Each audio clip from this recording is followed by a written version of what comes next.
Με δυνατή μουσική Staying Alive υποδεχόμαστε Δημήτρη Σαρή. Όλε! Δημήτρη Σαρή. Καλημέρα. Ήρθα να σας πω τον αποκλειστικό καιρό της ημέρας. Μόνο εσύ τον έχεις τόσο καλό το καιρό. Αλλά δίσκο όμως. Έτσι να το γράφουμε. Α, έτοιμος ο Σαρής. Σιγά. Και δεν είναι καν Παρασκευή. Αυτό έχω να σας πω μόνο. Φαντάσου τι θα γίνει αύριο. Αύριο θα είμαστε πιο ανεβασμένοι, πιο ελληνικά εδώ. Κάτσε να κάνω. Α, ναι. Τι θα είμαστε αύριο. Α, ναι. Δεν το λέμε. Όχι, δεν το λέμε. Έχω μεγάλη χαρά. Και να σου πω κάτι, αυτό θα συνοδευτεί και από εδέσματα. Καλά, εννοείται. Πάρτι! Θα μαζέψουμε κανέλα απ' έξω. Σήμερα θα πάμε. Εννοείται, τίποτα. Σήμερα κάνουμε κράτη. Λοιπόν, να ξεκινήσω τον αποκλειστικό μου καιρό. Καλός θα είναι ο καιρός λοιπόν και σήμερα. Έλα, τελείωσες, πήγαινε. Με ηλιοφάνεια και άραιες νεφώσεις. Βλέπουμε εδώ θερμοκρασία. Αλεξανδρούπολη 14 με 22. Κομοτηνή 12 με 25. Καβάλα 12 με 23. Σέρες 12 με 24. Θεσσαλονίκη 14 με 24. Έδεσα 12 με 24. Φλόρινα 7 με 21. Γρεβενά 8 με 23. Λάρισα, που θα συνδεθούμε μετά με καλεσμένη έκπληξη, 14 με 24, Τρίκαλα 11 με 24, κατεβαίνουμε στο Βόλο 14 με 24, Κορινθία 17 με 24, μου το πάτε πολύ γρήγορα, δεν το καταλαβαίνω. Σπάρτη για να παρέψουμε δίσκο είναι. Στα Κύθυρα 19 με 23 και πάμε στην Κρήτη, εκεί πέρα που έχουμε ανεβασμένες θερμοκρασίες τελευταία, 21 με 23, Ηράκλειο 20 με 24, Άγιο Νικόλαο 21 με 24, στη Σαντορίνη 20 με 25, στην όμορφη Νάξο με τη Γραβιέρα 20 με 23, στη Σάμο 19 με 26. Αυτά λοιπόν, πολύ ωραία. 17 με 25 στη Μυτιλήνη και να πω και για την Αττική, γιατί έτσι παρακάμψαμε για να πούμε περισσότερα αργότερα. Λοιπόν, σήμερα θα έχουμε 15 με 27 βαθμούς Κελσίου, αλλά στα βόρεια και ανατολικά η μέγιστη θα είναι 2 με 3 βαθμούς χαμηλότερη, με 4 με 5 μποφόρ. Και στη Θεσσαλονίκη να πούμε, θερμοκρασία 14 με 24 βαθμούς. Πάνω κάτω ο ίδιος καιρός θα είναι και αύριο. Βλέπω και εδώ περιοχές Αττικής όμως. Περιστέρι 16 με 25, εδώ που βρισκόμαστε. Κέντρο Αθήνας 18 με 26. Αεροδρόμιο 17 με 22. Αν έχετε πτήσει. Θα πάρουμε τα βουνά, θα φύγουμε, τα αεροπλάνα, όλα. Εγώ να πάμε Γλυφάδα, παραλιακά 17 με 25. Να σου πω, Λάρισα. Τι καιρό θα έχει στη Λάρισα, σε είδα και λαχτάρισα. Στη Λάρισα είναι καυτός ο καιρός. Καυτός, θα τη ζέστη πολύ. Θα ανέβει το θερμόμετρο στη Λάρισα σήμερα. Θα πάμε κάνα μπουκάλια νερό.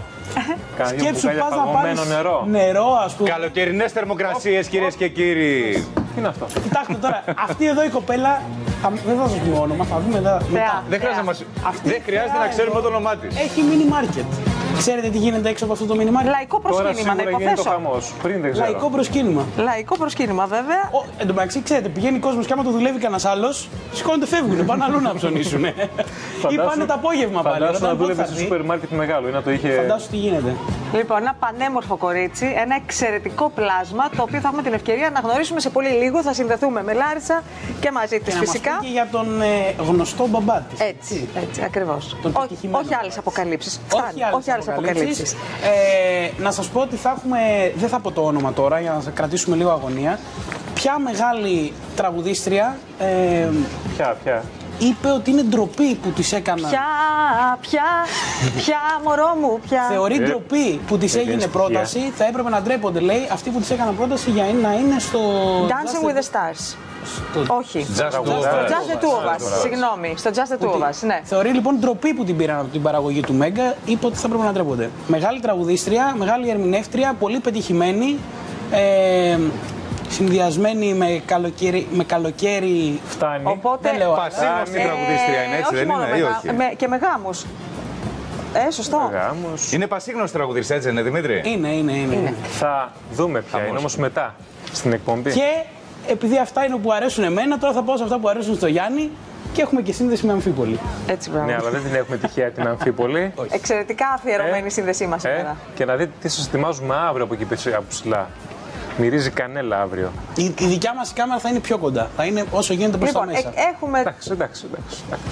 την επίσκεψή μας στην Αμφίπολη, έτσι, τις εξελίξεις. Θα πάμε να δούμε εκεί δεν πέρα. Θα είμαστε μόνοι μας όμως. Θα είναι κοντά μας. Θα είναι μαζί μας ο Γιώργος Ολεκάκης, ο δημοσιογράφος, συγγραφέας που έχει ερευνήσει πάρα πολύ διεξοδικά όλα τα θέματα που αφορούν τον πολιτισμό και έχει να μας αποκαλύψει ορισμένα πράγματα που αφορούν στην περιοχή της Αμφίπολης. Θα δείτε μετά ποια μυστικά κρύβονται εκεί πέρα στην περιοχή. Γιατί αν έχουμε εντυπωσιαστεί από το μέγεθος του συγκεκριμένου μνημείου ή τάφου, θα δείξει, ο ίδιος ισχυρίζεται ότι είναι θησαυροφυλάκιο και σε καμία περίπτωση τάφος. Θα μας τα πει όλα σε λίγο, βέβαια, που θα είναι εδώ κοντά μας. Αλλά αν έχουμε εμείς εντυπωσιαστεί και έχει γίνει τόση μεγάλη συζήτηση για το μέγεθος του συγκεκριμένου τύμβου, που να δείτε τι θα αποκαλύψει σε λίγο ο κύριος Λεκάκης. Τι άλλο βρίσκεται εκεί κοντά, στην ίδια περιοχή, πόσο μεγάλο είναι και πόσο πιο σημαντικό και ποιοι είναι οι λόγοι που ακόμα δεν το γνωρίζουμε. Σε πολύ λίγο ο κύριος Λεκάκης, πιο αποκαλυπτικός από ποτέ, θα τα συζητήσουμε όλα και φυσικά έχουμε μεσημεριανή ζώνη, τρίτη ημέρα μονομαχίας ανάμεσα σε δύο σπουδαίες κυρίες, συναδέλφους, Τατιάνα Στεφανίδου και Ελένη Μενεγάκη. Κονταροχτυπιούνται κανονικά, έτσι. Κανονικότατα, με εξαιρετικούς καλεσμένους πια. Χθες η Τατιάνα φιλοξένησε και την κυρία Σόδη, την είδαμε. Είχε το Φώτη που μίλησε για την οικογένειά του, την καινούρια. Και όχι μόνον, πολλά. Όλα αυτά θα τα δούμε σε λίγο.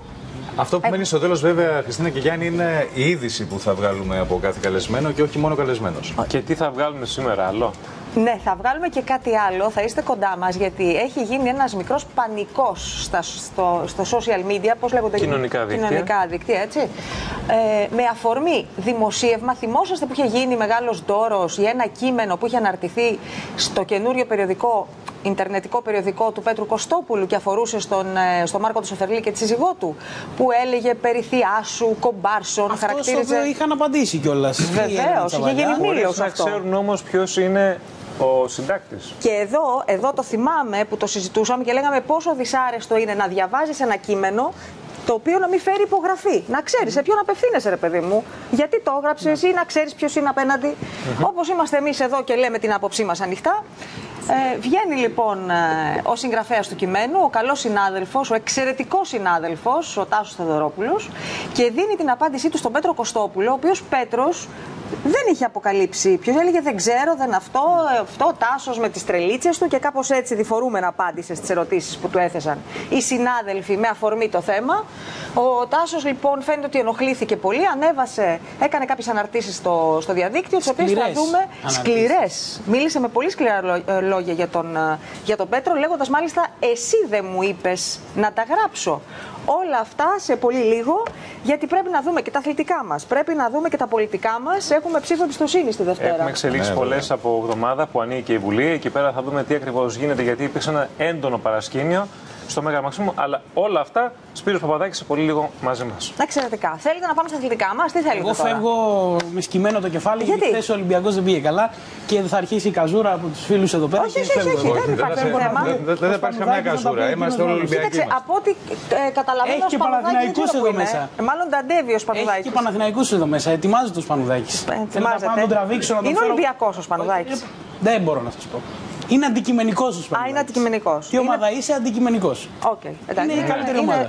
Είναι καλό. Όταν είσαι Ολυμπιακός δεν είσαι αντικειμενικός. Αφού θέλετε. Live, όλα ζωντανά.